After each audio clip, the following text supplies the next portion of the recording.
Hello everyone, how are you? So today I am with a new poem. The name of the poem is The Tale of Malan City. We'll start with it, okay? इसमें मैंने उसका overview दिया है the tale of melon city. इस chapter का name ये क्यों दिया गया है इस पोएम का, ये भी आपको क्लियर हो जाएगा इस ओवरव्यू से। एंड ऑब्वियसली इसका समराइजेशन भी इससे क्लियर होगा। So let's begin. So I'll start with it. The poem The Tale of Melon City is a narrative poem about how a melon following a custom was chosen to become the king of a state. It narrates in an amusing tone the events leading to such a situation when no other but a melon was coronated as the king. Actually इस poem में होता क्या है, tell of melon city एक narrative poem है जिसमें एक melon, watermelon, एक नियम के साथ मतलब कस्टम के साथ उसको राजा बनाया जाता है, किंग का मतलब कि स्टेट का। It narrates in an amusing tone the events leading to such a situation when no other when no other but a melon was coronated as the king। ये बहुत फनी सी पोएम लगती है जहाँ पर एक सिचुएशन ऐसी आ जाती है कि वाटरमेलन को ही किंग का ताज पहना दिया जाता है। The poem begins with the description of a just and peace loving king ruling N ancient state. Poem की जो स्टार्टिंग होती है वो उसमें किंग के बारे में बताया जाता है जो बहुत न्याय को बहुत पसंद करता होता है और बहुत अच्छा किंग होता है। Once the king plan to construct an arch spanning the main thoroughfare. The purpose of the arch was to improve the onlookers morally and provide aesthetic joy to them. The plan of the king was executed immediately. Actually में king plan करता है कि एक arch बनाई जाए जिससे आप आने जाने वालों को अच्छा फील हो और मतलब एस्थेटिकली ब्यूटीफुल लगे वो। The plan of the king was executed immediately. जो प्लान था राजा का वो एग्जीक्यूट कर दिया गया immediately.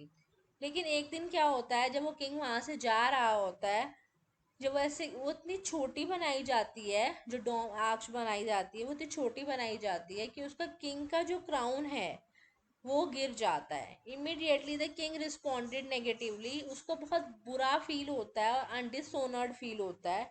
He decided to hang the chief of builders holding him responsible. वो डिसाइड करता है कि चीफ को, बिल्डर्स को, कि भाई उन्होंने, उनकी गलती है जिन्होंने ये आर्च बनाई है, उनको रिस्पॉन्सिबल ठहरा देता है। Necessary arrangements for made for the hanging. और किंग ऑर्डर दे देता है कि जिन्होंने भी ये बनाई है आज, वो क्या करें, उनको बस फांसी पे लटका दिया जाएगा। तो जो बिल्डर होते हैं, उनके जो चीफ होते हैं, वो अपना बात कहते हैं और कहते हैं ये तो लेबरर्स की गलती है। इस बात को सुनकर किंग ये कहते हैं कि किंग रोक देते हैं इस बात को सुन के कि भाई इनको तो फांसी नहीं होनी चाहिए, लेबरर्स को फांसी होनी चाहिए। फिर लेबर की अकॉर्डिंग, जो मजदूर होते हैं उनके अकॉर्डिंग जो है कि ना ब्रिक्स का साइज गलत था और इसलिए वो गलत बन गई। तो किंग फिर मीटिंग बुलाते हैं, मैसन्स को बुलाते हैं और मैसन्स की मीटिंग रद्द कर दी जाती है और फिर आर्किटेक्ट पे ब्लेम डाल दिया जाता है। फिर कहते हैं कि आर्किटेक्ट ने ही गलत बनाया था डिज़ाइन। आर्किटेक्ट किंग को ये बात याद दिलाता है कि उसने जो प्लान बनाया था उसमें किंग ने खुद ही अमेंडमेंट्स किए थे और उसके बाद ही उसको अप्रूव किया था। इस तरह से आर्किटेक्ट जो है इनडायरेक्टली जो ब्लेम होता है वो किंग पर डाल देता है, जो बहुत ही मतलब सरप्राइजिंग होता है। और इस आर्ग्यूमेंट से वो किंग बहुत कंफ्यूजन में आ जाता है। Considering the matter to be intricate, the king sought the advice of a wise man. He ordered to bring to him the wisest man in the country. अब जब किंग कंफ्यूज हो जाते हैं तो वो एक वाइस मैन को बुलाते हैं कि जो बुद्धिमान व्यक्ति है जिसमें असली में समझ हो उसे बुलाया जाए और वो इस बात का फैसला करेगा। वाइस मैन को बुलाया जाता है और वो इतना बूढ़ा था कि वो ना ही चल सकता था ना ही देख सकता था, मतलब बहुत मुश्किल से। According to the old man the real culprit was the arch. उसके अकॉर्डिंग जो आर्च थी ना उसकी की गलती थी, उसी ने ही तो क्राउन को गिराया था, तो आर्च को हैंड करना चाहिए। बट आर्च को लेके जाया जाता है स्कैफोल्ड पे जहाँ पे वो टांगना होता है, जहाँ पे उनको फांसी लटकानी होती है।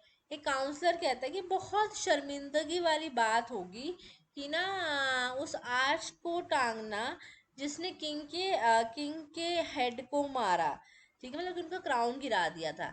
तो क्राउड जो है, वो जो भीड़ इकट्ठी हुई होती है बहुत रेस्टलेस हो रही होती है, किसको फांसी मिलेगी, किसको फांसी मिलेगी। तो मास लोग, मतलब कि बहुत लोगों को अपीज करने के लिए, उनको सेटिस्फाई करने के लिए किंग कह देता है कि उसको हैंग किया जाएगा जो पब्लिक चाहेगी। तो नूस, मतलब जो फांसी के लटकाने की जगह होती है, वो मतलब बना दी जाती है, लेकिन वो बहुत ऊंची होती है और हर इंसान को नापा जाता है कि जो भी इसमें फिट आएगा ना उसको ही टांग दिया जाएगा, फांसी दे दी जाएगी। इंटरेस्टिंगली होता क्या है, एक ही इंसान होता है जो बहुत लंबा होता है, उस फांसी के फंदे में मतलब कि फांसी के फंदे में बिल्कुल प्रॉपरली फिट हो जाता है, और वो कौन होता है, किंग ही होता है, जो कि बहुत फनी से साउंड होता है। और इसका मतलब किंग को हैंग किया जाना चाहिए, और किंग को हैंग कर देते हैं।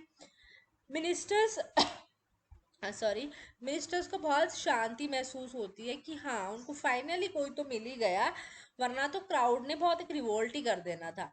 Now the issue came up as to who would be the king of the state. अब राजा कौन होगा, राजा को तो हैंग कर दिया, तो पुराना कस्टम फिर से स्टार्ट किया गया। उन्होंने हेरोल्ड्स भेजे प्रोक्लेम करने के लिए कि जो भी सिटी गेट को पास करेगा उसको राजा चुन लिया जाएगा। तो एक पागल बंदा होता है, एन इडियट, वो पास कर जाता है सिटी गेट को। इडियट कहता है कि भाई कौन बनेगा किंग, और इडियट जो शब्द निकालता है अपने मुंह से, वो निकालता है मेलन। ओके, मेलन, जो कि वाटरमेलन होता है। Actually that was his pet answers to all questions since he liked melons. अब होता क्या है, एक्चुअली वो हर बात, क्योंकि वो पागल होता है तो हर बात पे वही आंसर करता है, मेलन्स। मिनिस्टर्स क्या करते हैं, एक मेलन को ताज पहना देते हैं, उसको राजा बना देते हैं। ये सारे जो इवेंट्स होते हैं वो काफ़ी समय पहले हुए होते हैं। अब जब किसी से पूछा जाता है कि उनका किंग मेलन कैसे बना, मतलब कि मेलन उनका किंग कैसे बना, तो वो खुद रिप्लाई करते हैं कि जो भी है ठीक है, उनका कोई भी राइट नहीं है, और जब तक वो शांति से और लिबर्टी में रह रहे हैं, तो वो अगर मेलन भी है किंग तो भी कोई इशू नहीं है। अब इसमें दिखाते हैं कि जो प्रिंसिपल्स ऑफ नॉन इंटरफेरेंस है, मतलब ना पब्लिक इंटरफेयर कर रही है ना मिनिस्टर्स इंटरफेयर कर रहे हैं, जो भी उनके कस्टम्स के अकॉर्डिंग, जो भी उनके रीति रिवाजों के अकॉर्डिंग चला आ रहा है, उसको वो कंटिन्यू करते हैं। इवन चाहे उसमें किंग को हैंग करना पड़ा, एक मेलन, मतलब एक फ्रूट को आप देख रहे हैं, उसको राजा बना दिया गया, बट कुछ भी हो, इंटरफेयर नहीं करेंगे, जो भी चलता रहेगा एक तरह से हम उसको चलाते रहेंगे। तो इस वजह से इस पोएम जो टाइटल है वो बहुत जस्टिफाइड है, the tale of melon city. Tale की कहानी है, एक स्टोरी है मैलन सिटी की, क्योंकि इसमें मैलन को किंग घोषित कर दिया जाता है। So that was the overview of this poem. Thank you so much.